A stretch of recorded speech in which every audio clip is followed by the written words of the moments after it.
ఎన్నికల జాబితాల్లో అక్రమాలపై ప్రతిపక్ష కాంగ్రెస్ ఆందోళన చేస్తూ ఎన్నికల సంఘాన్ని బీజేపీని నిలదీస్తున్న తరుణంలో అందరినీ ఆశ్చర్యపరిచే ఓ జాబితా వైరల్ అయింది.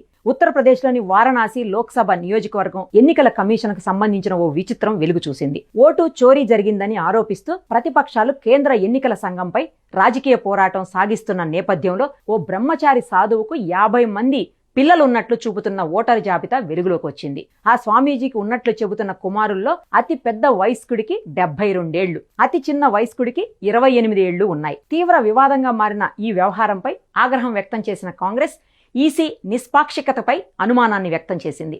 ఓటరు జాబితాలో పేర్కొన్న వివరాల ప్రకారం వారణాసిలోని రామ జానకి ఆలయ వ్యవస్థాపకుడు స్వామి రామ్ కమల్ దవాస్ 50 మంది ఓటర్లకు తండ్రి.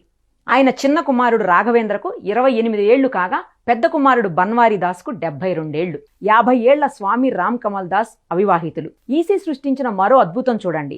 50 మంది పిల్లలకు తండ్రిగా రామ్ కమల్ దాస్ని ఈసీ చూపించింది.